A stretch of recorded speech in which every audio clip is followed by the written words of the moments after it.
बहू का तकिया कलाम। सिद्धि की एक आदत थी। उसे इंग्लिश के शब्दों को अपनी हर बात के बीच में बोलने का बड़ा शौक था, खास तौर से स्टॉप। स्टॉप मम्मी जी, ये क्या कर रही हैं? बिल्कुल स्टॉप हो जाइए। कितनी बार कहा है कि किचन में कुछ भी सामान इधर उधर करने से पहले पूछ लीजिए।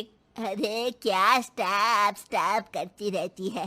तेरा बस चले तो पूरी दुनिया स्टॉप करा दे। और हाँ, सामान इधर उधर नहीं, मैं बस ये देख रही थी कि चीनी कहाँ है। चाय पीने की तलब थी। स्टॉप मम्मी जी, अब ये मत बोलिए कि आपको ये भी नहीं पता कि किचन में चीनी कहाँ होती है। सास को सिद्धि की बात बिना सर पैर की लगती है। वो उससे बहस नहीं करना चाहती, सो वहां से निकल जाती है। सिद्धि कमरे में।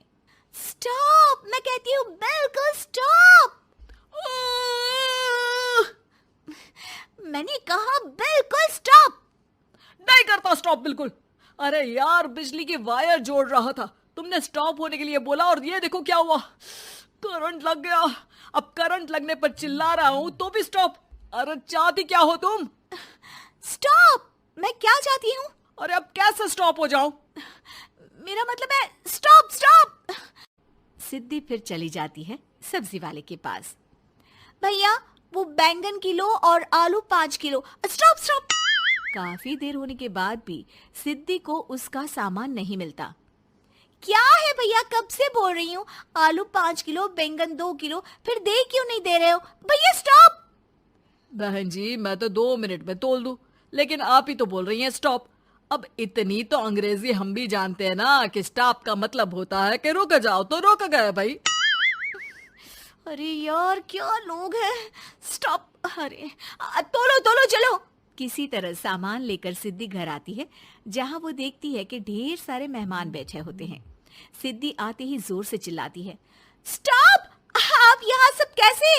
अरे अब कैसे स्टॉप हो जावे बहू, जितना आना था आ गए हम।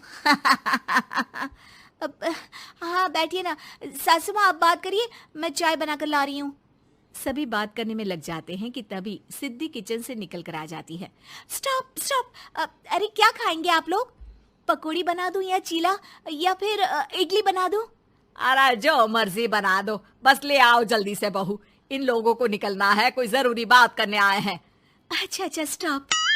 सिद्धि स्टॉप वाला अपना तकिया कलाम बोलकर निकल जाती है, लेकिन थोड़ी देर बाद जब वो कमरे में चाय नाश्ते के साथ आती है तो जरूरी बात हो गई आप लोगों की, या मेरे डर से शांत हो गए कि चुप हो जाओ चुप हो जाओ, सिद्धि आ गई है।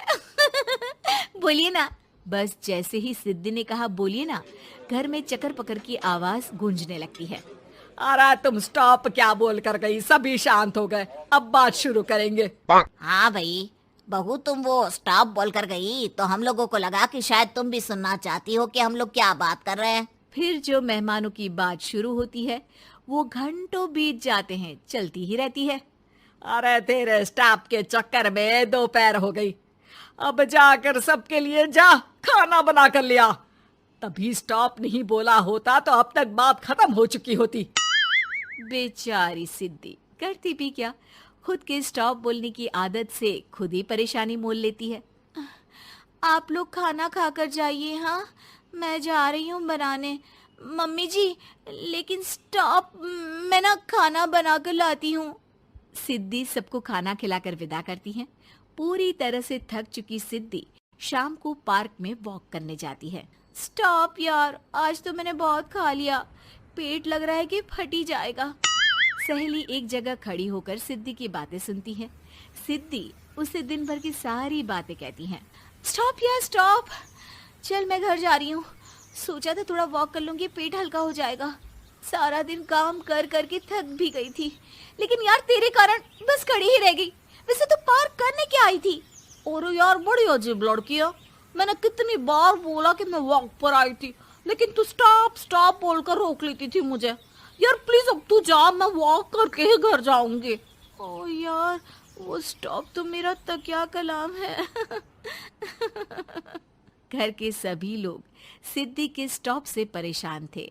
वे कभी उसके बोलने पर स्टॉप हो जाते तो मुसीबत आ जाती, कभी नहीं होते तो भी मुसीबत आ जाती। अरे मैं तो इस बहू के तकिया कलाम से परेशान हो गई हूँ। अरे कोई तो उसकी ये आदत हटाए। देखो माँ, ये जो आदत होती है ना, जब तक खुद की जान पर न बन जाए आदत छूटती नहीं। अरे उसकी जान पर बनाए उससे हमें क्या, हम लोगों के लिए तो ये परेशानी का कारण बनती ही जा रही है। उधर सिद्धि खुद सोचती है, अरे यार, पहले बाजार से देर, फिर दिन का सारा खाना, और फिर पार्क में मैं टहल भी नहीं पाई। क्या करूं? इस तकिया कलाम के कारण मैं खुद ही परेशानी झेल लेती हूँ। एक काम करती हूँ, आज से सोच समझकर बोला करूंगी। बहू स्कूटी उठाती है और निकल जाती है, लेकिन जैसे ही वो बीच चौक पर पहुंचती है, स्कूटी फिसल जाती है और वो नीचे गिर जाती है। हाय रे, कोई तो बचाओ, किसने टक्कर मार दी मुझे? कितना दर्द हो रहा है, कोई तो डॉक्टर के पास लेकर चलो। स्टॉप। बस जैसे ही बहू स्टॉप बोलती है, सारे वहीं रुक जाते हैं। बड़ी घमंडी औरत है, एक तो हम बचा रहे हैं, ऊपर से देखो स्टॉप बोल रही है। स्टॉप? कोई नहीं है क्या इस पूरे शहर में? बहू अपने तकिया कलाम की रट लगा कर रखती है। स्टॉप कोई है, कोई स्टॉप। लोग उसकी मदद के लिए आगे तो आते हैं, लेकिन जैसे ही उसका तकिया कलाम सुनते हैं, वहां से निकल जाते हैं। तभी कहीं से उसका पति लौट रहा था। वो बीवी को रास्ते में पड़ा देख हैरान रह जाता है। अरे तुम यहाँ, कितनी चोट लगी है तुम्हें? पति आसपास खड़े लोगों पर गुस्सा हो जाता है। आप लोगों को दिखाई नहीं दे रहा कि मेरी बीवी को चोट लगी है? कोई भी नहीं है जो उसे उठाकर बिठा सके? अरे भाई साहब, कोई क्या मदद करे इस महिला की? और इतनी घमंडी है, जब भी न उठाने की कोशिश करो स्टॉप स्टॉप बोल देती है। स्टॉप? ये क्या बोल रहे हैं आप लोग? मैं पिछले आधे घंटे से दर्द सह रही हूँ। स्टॉप। पति समझ जाता है कि मामला क्या है। वो सर पर हाथ रख लेता है, लेकिन जल्दी ही बीवी को डॉक्टर के पास ले जाता है। ओह, इन्हें तो बहुत ज्यादा चोट लगी है। आप लोगों ने इन्हें लाने में कुछ ज्यादा ही देर कर दी है। रुकिए, मैं चेक करता हूँ। डॉक्टर जैसे ही बहू के पास पहुँचता है। हाँ तो मैम, कहाँ चोट लगी है आपको? यहाँ। स्टॉप। डॉक्टर देखते देखते अचानक रुक जाता है। अब भी स्टॉप? अरे नहीं नहीं डॉक्टर साहब, अब तो सपने में भी स्टॉप नहीं बोलूंगी।